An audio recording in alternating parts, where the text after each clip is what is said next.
Hello everyone, welcome to the collective learning. मैं हूं अमित द्विवेदी। की आंतरिक सुरक्षा का हिस्सा बनना चाहते हैं। अगर आप इंटेलिजेंस ब्यूरो जैसे प्रतिष्ठित संगठन में काम करने का सपना देख रहे हैं तो ये वीडियो आपके ही लिए है।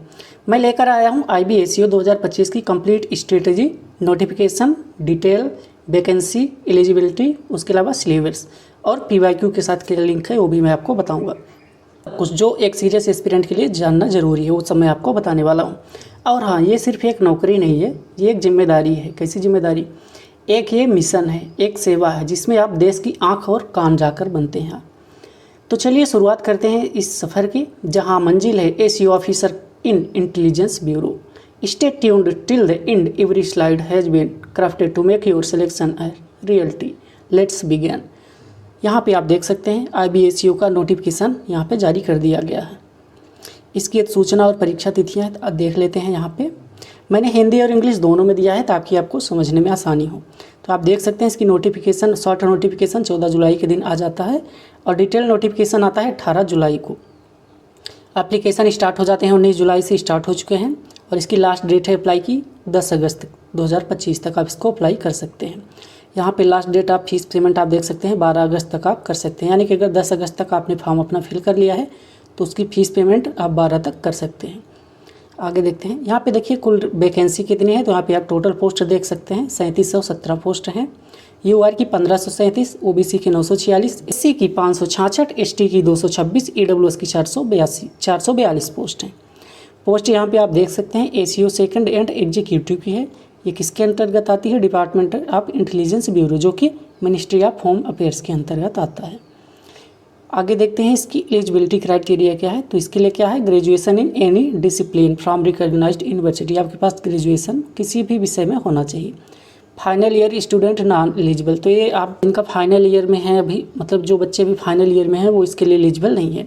इंडियन सिटीजनशिप ये तो मैंडेटरी। बेसिक यहाँ पे ये भी ज़रूरी है, इसको भी ध्यान रखिएगा कि बेसिक कंप्यूटर नॉलेज यहाँ पे मांगा गया, यानी कि उसको प्रेफरेंस में रखा गया है। आगे देखते हैं इसकी एज लिमिट क्या है। तो आपकी एज 18 से लेकर 27 साल तक होनी चाहिए। कब से काउंट हो रही है? 10 अगस्त 2025 से। एज रिलैक्सेशन ST/SC को 5 साल का मिलता है, OBC को 3 साल का, तो ये मिलेगा ही। उसके बाद गवर्नमेंट एम्प्लॉई अगर है तो आपको 40 साल तक भरने के लिए मिलता है। इसका सिलेक्शन प्रोसेस देख लेते हैं, यानी चयन प्रक्रिया इसमें क्या है। तो यहाँ पे टीयर फर्स्ट होता है, ऑब्जेक्टिव होता है, जिसके अंदर 100 क्वेश्चन आपको दिए जाते हैं।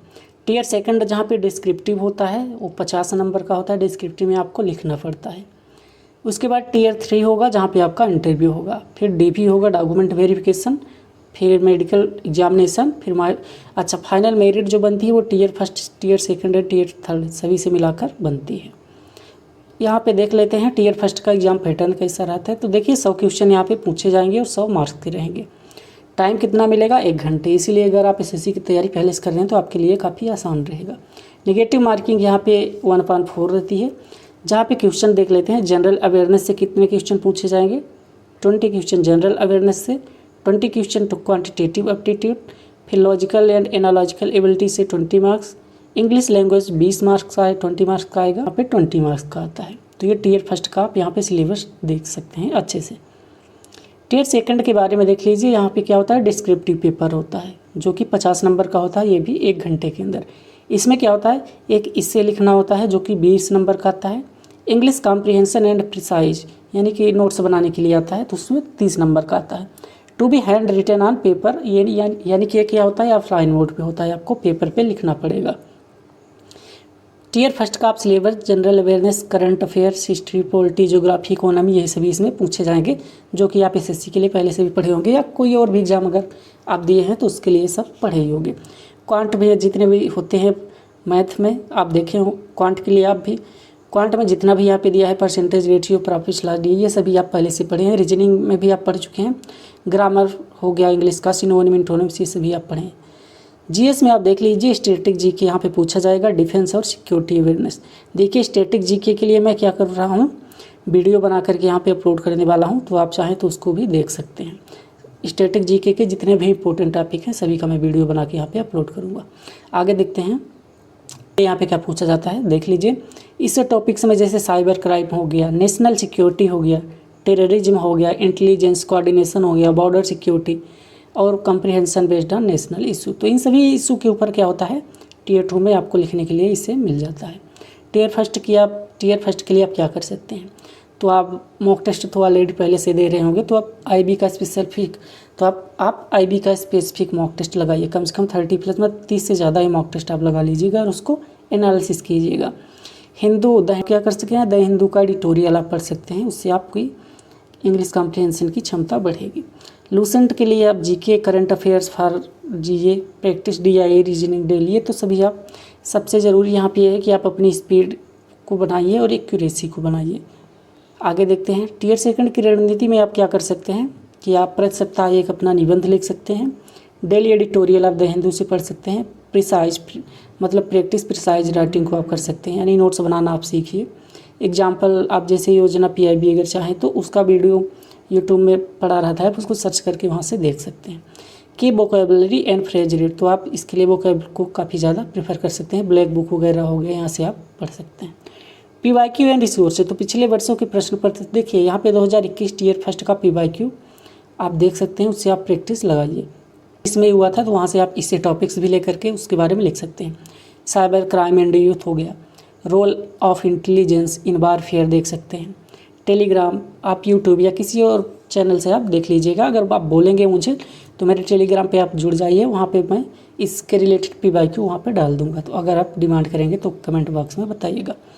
उसके अलावा मिनिस्ट्री ऑफ होम अफेयर्स की जो साइट है वहाँ पे भी आप बीच बीच में चेक कर सकते हैं। सबसे ज़्यादा ज़रूरी ये होता है कि आप पीवाईक्यू को ज़रूर फॉलो कीजिए, उसी के अकॉर्डिंग आप आगे का कर पाएंगे। तो फाइनल टिप्स एंड मोटिवेशन यहाँ पे आप देख लीजिए। This is not a job, it's service to nation, तो ये एक नौकरी नहीं होती बल्कि एक राष्ट्र की सेवा है। IB officer don't wear uniform, they wear identity, तो आईबी अधिकारी जो होते हैं उनके पास वर्दी नहीं होती पर वो पहचान को पहनते हैं। Maintain daily discipline, current affairs mock, आप प्रतिदिन अनुशासन पर रहिए और करंट अफेयर व मॉक टेस्ट जरूर लगाइए। You are India's front line in intelligence, आप भारत की खुफिया अग्रिम पंक्ति हैं। तो आप सोच सकते हैं ये लाइन जो यहाँ पे लास्ट में दी गई, आप भारत की खुफिया अग्रिम पंक्ति हैं। You are India's front line in intelligence, सोचिए कितनी बड़ी बात है, मन में कितना अच्छा गूज़बम्स आता है। अगर आप एक मूवी थी, कौन सी थी, सलमान द टाइगर ऐसा कुछ नाम से थी, आपने देखा होगा, तो उसमें सलमान खान क्या होता है, वो भी एक राक्षसाय या मतलब उसमें भी वो एक खुफिया एजेंट ही होता है। तो सुबह सुबह गेट ओपन होता है, वो मिल्क लेने या दूध लेने के लिए गेट ओपन करता है, तो बगल वाले उसके पड़ोसी पूछते हैं कि तू करता क्या है रे, कुछ तो करता नहीं है, घर में पड़ा रहता है। तो मन ही मन में बोलता है कि अब कैसे बताऊं कि क्या करता हूँ, कभी कभी तो मुझे गुस्सा आ जाता है कि सबको चिल्ला के बता दूँ कि मैं क्या करता हूँ। तो सोचिए वो कितनी अच्छी मतलब चीज़ थी। उसी तरह अगर आप भी बनेंगे तो आपको भी अपनी आइडेंटिटी वगैरह सब छिपा के रखना पड़ेगा। आप बाहर वाले हो सकता है ना जाने कि आप क्या कर रहे हैं, लेकिन अंदर से आप जानेंगे, आपको पता होगा कि मैं इस देश के लिए क्या कर रहा हूँ, तो आपके मन में कितने अच्छे गूज़बम्स आएंगे। तो फीलिंग अगर आपको लेनी है तो आप ये सब कीजिए। बाकी ये जॉब बहुत अच्छी है। बाकी आईबी में जाना बहुत लोगों का सपना होता है, तो अगर आप कर पाएँ तो ये बहुत अच्छी है, कर पाएँ तो ये काफ़ी प्रतिष्ठित जॉब है। आप इस एग्ज़ाम के लिए ज़रूर ट्राई कीजिएगा। तो यही था। अगर आप इससे रिलेटेड कोई पीवाईक्यू वगैरह या किसी का वीडियो चाहते हैं, current affair, GK, static, GK जो भी, तो आप कमेंट बॉक्स में बताइएगा, मैं उससे रिलेटेड वीडियो बना दूँगा। इस वीडियो को यहीं पे समाप्त करता हूँ। इसका उद्देश्य ये था कि आपको इसकी जानकारी दे दिया जाए, और हाँ, इस चैनल को सब्सक्राइब कर लीजिएगा।